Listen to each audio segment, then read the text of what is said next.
Apa kata Abu Hurairah radhiyallahu anhu, aku mendengar Nabi SAW bersabda, di antara tanda-tanda dekatnya hari kiamat itu adalah, dalam hadis ini ada 5. Yang pertama, yataqarabuz zaman. Zaman, masa, waktu makin pendek, makin singkat, makin tak terasa. Dulu nampak budak-budak, sekarang udah jadi mak budak-budak. Dulu nampaknya lama zaman masa ini, sekarang cepat saja. Dari pagi ke petang, petang ke pagi, pagi ke petang, petang ke pagi. Bahkan sekarang ada pula orang yang tak tahu petang, tak tahu pagi. Pagi tidur, petang tidur. Tak terasa saya ini sudah 8 kali datang ke Kuala Lumpur. Awal-awal sekali 2014, 2015, 16, 17, 18, 19, 20. Sudah kali yang ke-7. Saya datang setahun sekali saja, setiap bulan Februari. Bulan Februari datang, rupanya dah yang ke-7 kali bulan Februari. Ini saya bagi tahu supaya kita semua faham. Saya datang bulan Februari, supaya tak datang balik, datang balik, datang balik, datang balik. Sekali datang dari tarikh 2 hingga 9, pusing, pusing, pusing, pusing, balik. Rupanya sudah kali ke-7, ke-8 kali datang menyampaikan tazkirah. Tak terasa. Dulu saya datang kemari belajar di UKM tahun 2003. Sekarang sudah 2020, 17 tahun. Tak terasa. Yataqarabuz zaman. Tanda-tanda kiamat, fitnah akhir zaman sudah dekat adalah yataqarabuz zaman, kata Nabi SAW. Waktu tak terasa. Tak terasa. Tak terasa dah engkau dah datang aja. Tak terasa waktu begitu cepat, engkau sudah datang saja nak menagih hutang, kata. Orang berhutang ni pun rupanya tak terasa juga orang datang. Yang memberi pinjaman pula terasa lama betul. Apakah beza antara 5 minit dulu dengan 5 minit sekarang? Sama. Apakah beza antara 24 hours, 24 jam dulu dengan 24 jam zaman Nabi dengan 24 jam zaman sekarang? Sama. Tak ada beza. Mataharinya sama, bulannya sama, buminya sama. Yang berkeliling mengelilingi matahari sama. Apa yang membuat berbeza?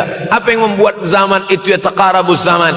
Ada hal-hal yang membuat kita sibuk. Dulu tak ada google.com, dulu tak ada Facebook, dulu tak ada Twitter, dulu tak ada BBM, dulu tak ada Instagram. Sekarang waktu habis. Bila kita tanya orang mana yang lebih lama, 5 minit atau 50 menit, semuanya sepakat mengatakan 50 menit lama, 5 menit kejap.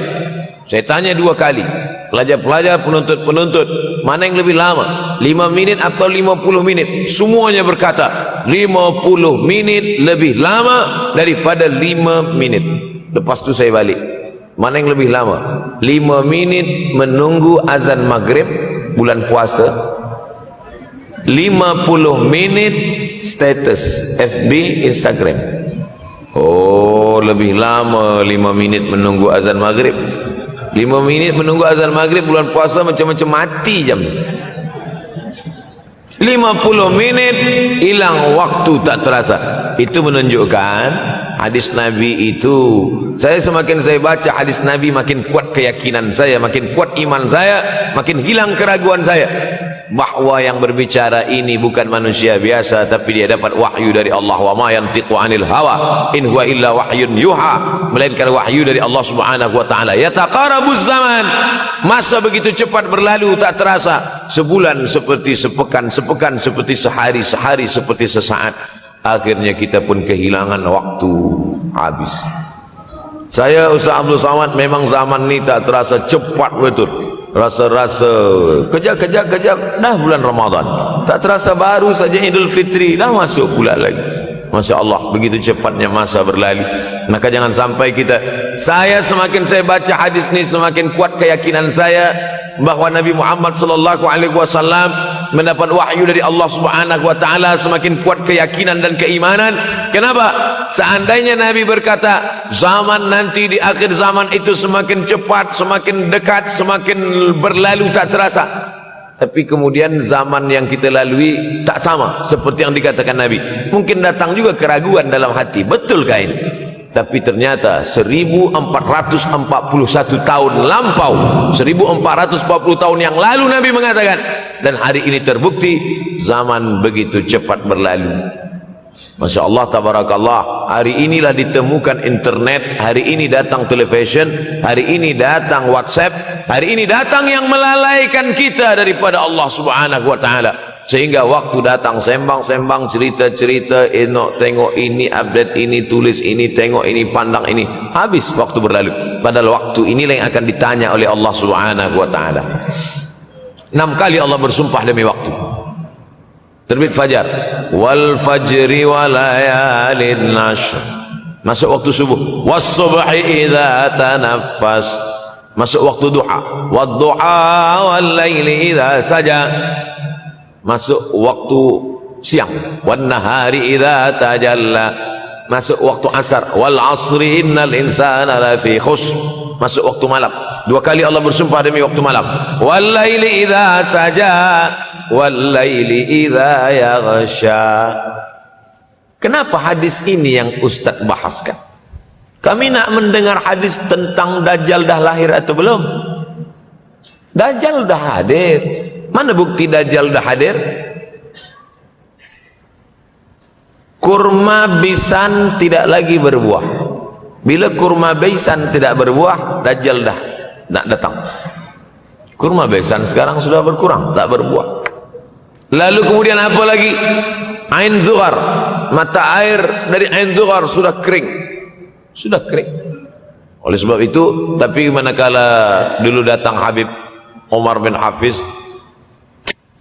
saya hadir majlis itu, adalah seorang bertanya, Habib, ya, Imam Mahdi dah lahir atau belum?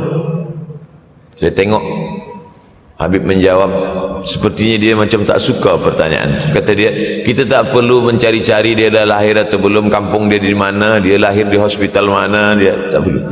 Yang perlu kita siapkan adalah iman dan takwa, pengetahuan kita, supaya kita jangan sampai terkecoh, supaya kita boleh membezakan mana hak, mana batil, mana betul, mana salah, mana lurus, mana bengkok, mana hitam, mana putih.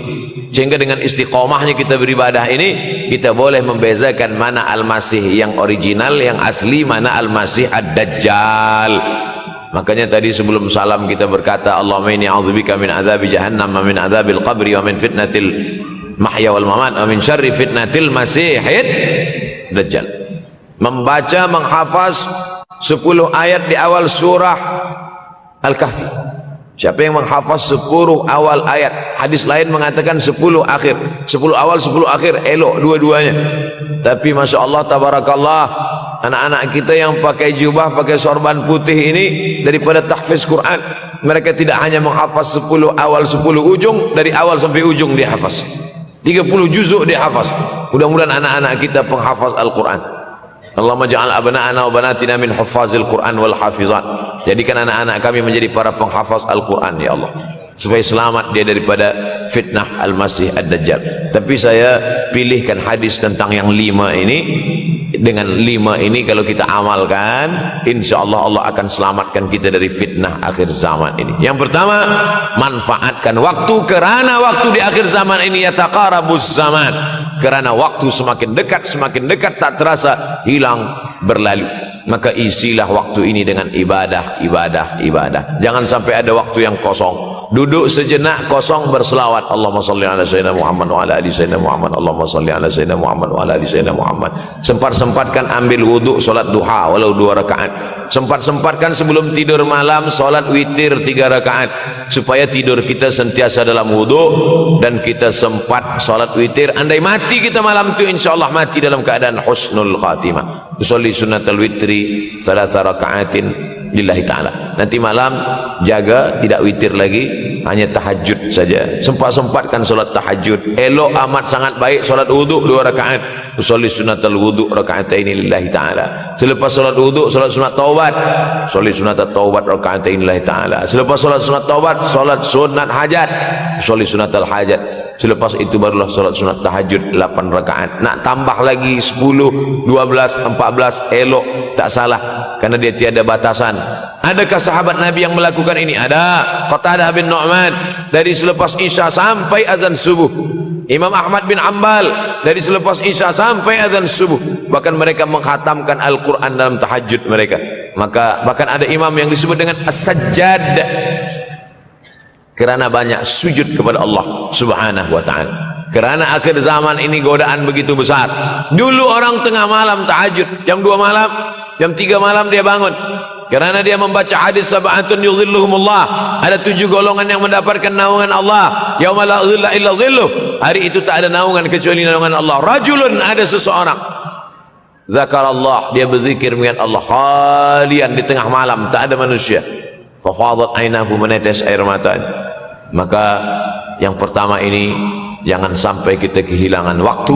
Kerana waktu, al-waktu kasaif. Waktu ini seperti pedang. Illam taqta'hu qata'aka. Kalau tidak kau patahkan dia. Kalau kau dapat pedang, patahkan. Sebab kalau tidak kau patahkan, dia yang akan memotong engkau, mematahkan tulang-tulang engkau. Waktu ini kalau tidak kita manfaatkan, kita akan ditanya tentang waktu, kemana saja waktu yang sudah kau pakai. Inna sam'a, pendengaran, wal basar, penglihatan, wal fuad, hati, kullu ulaika kana anhu mas'ula. Semua akan disoal, semua akan diminta tanggungjawab di hadapan Allah. Kemana waktu yang sudah aku bagi dulu engkau pakai? Yang pertama nanti ditanya, la tazulu qadama 'abdin yaumal qiyamah. Kaki anak Adam tidak akan bergeser, tidak akan beralih dari tempat tegaknya pada hari kiamat. Hatta yus'al, sampai dia disoal, sampai dia ditanya. La tus'alunna yawma idzin 'anin na'im. Banyak yang akan ditanya nanti. Tapi Nabi bagi tahu, di antara yang akan ditanya dari sekian banyak nikmat itu, 4. Yang pertama, an umrihi fima afnah. Umur kemana engkau habiskan? Hari ini ada anak-anak muda belia umurnya 17 tahun. 17 tahun habis menghafaz Al-Quran. 17 tahun habis iktikaf dalam masjid. 17 tahun habis berzikir, berjubah, bersorban, mengabdikan ilmu, berkhidmat kepada ulama. 17 tahun habis. Tapi ada pula yang dibalik, 71 tahun habis. Rumah, office, kopi. Rumah, office, kopi. Rumah, office, kopi. Batuk, mati, habis. Apa yang dapat kita bawa menghadap Allah SWT? Yang pertama, yataqarabuz zaman. Yang kedua adalah wa yanqusul ilmu. Ilmu semakin berkurang. Kalau sudah ilmu berkurang, apa yang bertambah? Jahil. Kalau ilmu bertambah, jahil berkurang. Kalau ilmu berkurang, jahil bertambah. Mana ada orang jahil cakapnya didengar orang? Saya dulu awal-awal membaca hadis ini, wa yanqusul ilmu. Ilmu berkurang, jahil bertambah. Rasanya tak mungkin, tak logik, tak masuk akal. Mana ada orang tak berilmu cakap dia didengar? Sekarang baru saya faham. Dulu orang tak berilmu ditinggalkan orang. Sekarang orang tak berilmu, asal dia pandai berbicara, dia akan didengar orang. Bahkan orang jahil pula punya channel. Apa namanya? Jahil.com. Orang jahil punya channel. Banyak pula follower dia daripada follower kita. Banyak pula viewer dia daripada viewer kita. Sebab apa? Sebab yang menyaksikan tiada berilmu, yang berbicara tiada ilmu. Oleh sebab itu maka kita galakkan menuntut ilmu di majlis-majlis ilmu. Untuk apa Abdul Somad sudah berumur 43 tahun pun masih pergi juga lagi ke Sudan belajar? Apa yang nak dicari ini?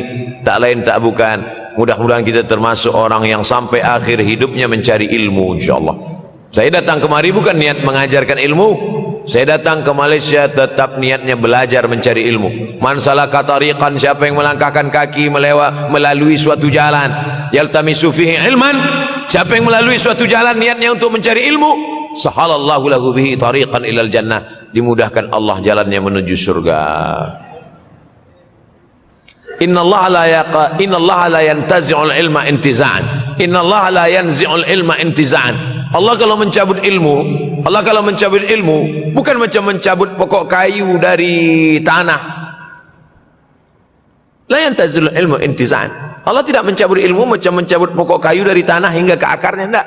Lalu bagaimana ilmu ini dicabut? Biqabdil ulama.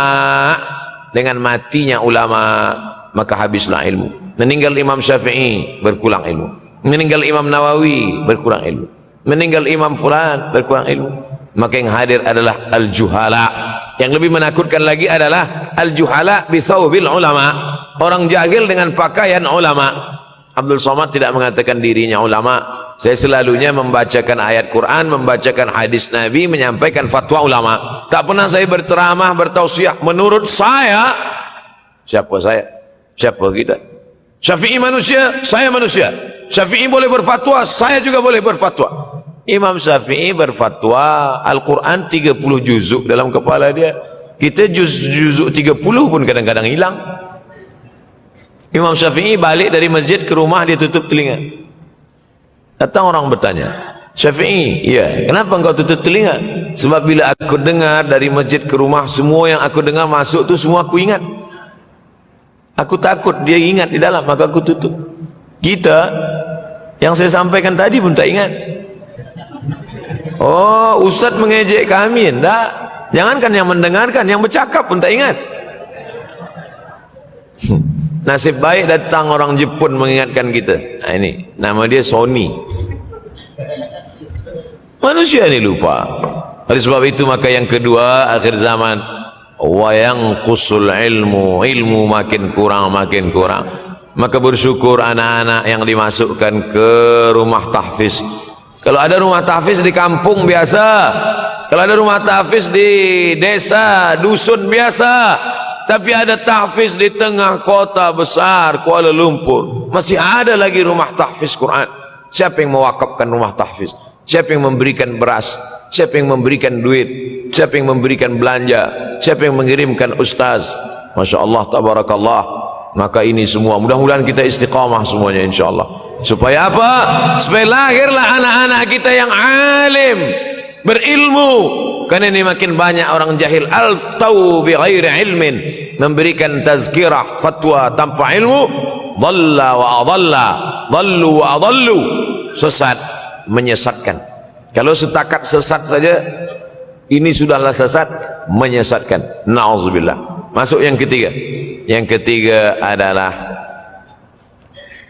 wa yanqusul ilmu, setelah habisnya ilmu-ilmu ini semua dicabut oleh Allah Subhanahu wa taala, lalu kemudian setelah ilmu dicabut Allah Subhanahu wa taala, wa yulqas syuh wa may yuqashuh, shin dengan hak kecil, wa may yuqashuh nafsihi fa ulaika humul muflihun. Siapa yang selamat daripada sifat syuh, itulah orang yang beruntung. Hayya 'alal falah, mari kita menuju keberuntungan, kemenangan. Siapa orang yang menang? Selamat daripada sifat syuh. Ada orang menerjemahkan syuh ini pelit, bakhil. Bakhil ada yang lebih parah daripada bakhil. Syuh. Bakhil ini, bakhil tidak ingin memberikan uangnya untuk orang lain. Itu bakhil. Dia ada uang 10 ringgit, uang itu hanya dia makan saja, dia tak mau walaupun setengah sen kepada orang lain. Itu namanya bakhil. Kalau syuh ini, duit dia simpan, duit orang pula dia makan. Nah, itu syuh. Jadi lebih parah lagi. Oleh sebab itu kalau sudah ilmu ini dicabut, orang menjadi jahil, maka datang penyakit syuh yang ketiga. Apa itu syuh?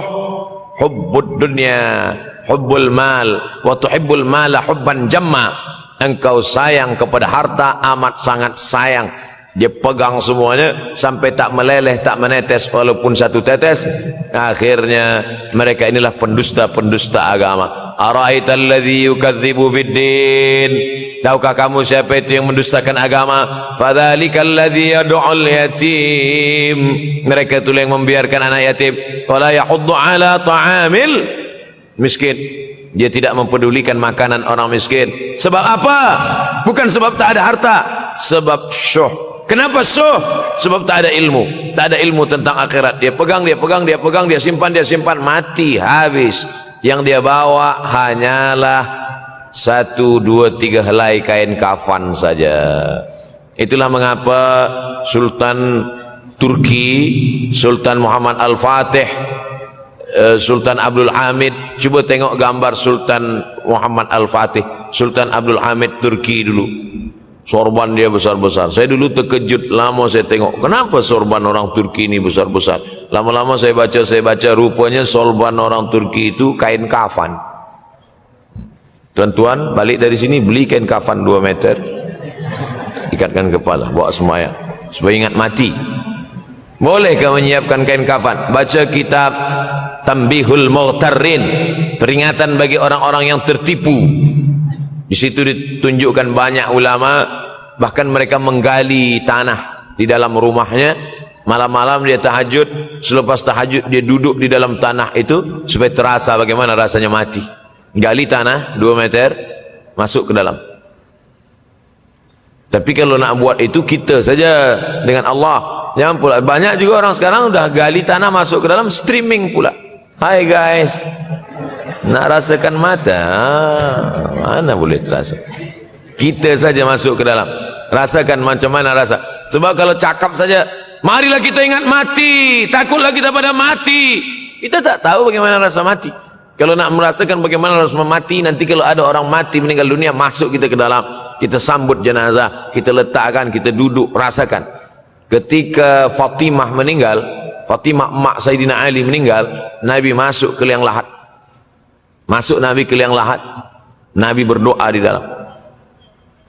Ketika Utsman bin Maz'un meninggal, Nabi masuk ke dalam, Nabi pegang jenazah Utsman bin Maz'un, meleleh air mata Nabi turun ke misai, turun ke janggutnya, turun menetes sampai ke bawah.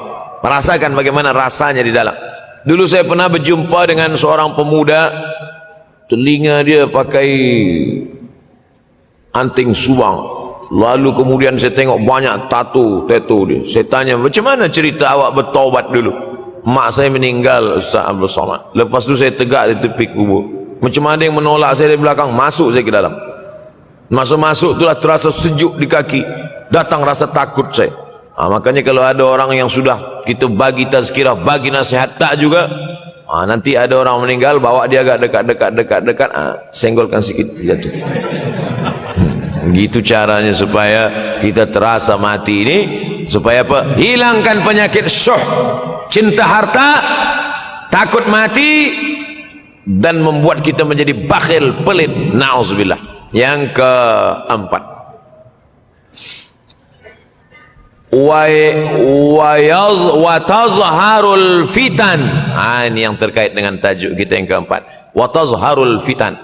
Banyaklah fitnah, seksa.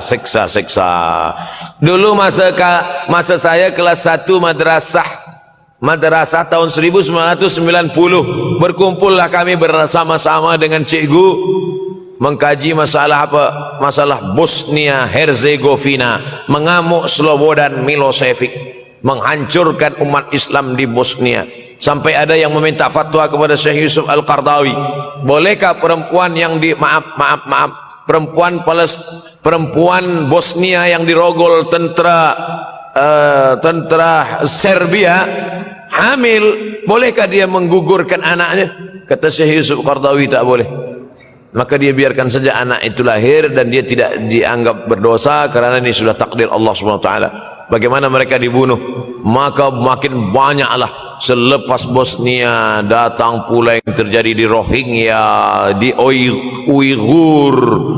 Umat Islam berkumpullah, presiden-presiden negeri Islam di Kuala Lumpur. Erdogan datang, berkumpul semuanya membahas bagaimana nak menolong Muslim Uighur. Rupanya umat Islam pun tak sanggup nak menolong. Apa yang boleh dilakukan di Uighur? Berdoalah umat Islam. Rupanya Allah kalau mau menolong, mudah saja Allah menolong. Tidak datang rudal skat, tidak datang tentera, tidak datang senjata, cukup datang corona, selesai. Allah Subhanahu wa taala, wa makaru wa makarallah. Mereka membuat tipu daya, Allah balas dengan tipu daya yang lain. In tansurullah, kalau kau tolong, ittaqu da'watal mazlum, takutlah kamu terhadap doa orang-orang yang teraniaya. Fa innahu laisa bainahu wa bainallahi hijab, karena di antara dia dengan Allah tak ada hijab sama sekali. Wa yakthurul wa tazharul fitan, banyaklah fitnah. Yang terakhir, yang kelima, wa yakthurul haraj. Wa yakthurul haraj, banyak terjadi haraj, kata Nabi. Sahabat pun bertanya, ya Rasulullah, wa mal haraj, apa haraj itu ya Rasulullah? Kata Nabi SAW, al haraj al qatlu, nanti di akhir zaman itu akan banyak pembunuhan. Dulu pun banyak juga pembunuhan, tapi tak banyak sekarang. Pembunuhan di Palestin sampai sekarang tak berakhir. Pembunuhan Rohingya tak berakhir. Pembunuhan di Uighur, pembunuhan dulu imam-imam masjid, imam salat tarawih dulu di Masjidil Haram, Allahumma ansuril Islam wal muslimina fi Palestin. Dulu satu aja. Selepas itu bertambah, Allahumma ansuril Islam wal muslimina fi Palestin wa Suriah. Selepas itu bertambah lagi, Allahumma ansuril Islam wal muslimina fi Palestin wa Suriah wal Yaman. Selepas itu bertambah wa Uighur wa akhirnya wa fi kulli makan. Semakin bertambah. Oleh sebab itu maka ini di antara fitnah akhir zaman. Man lam yahtam bi amril muslimin falaysa minhum.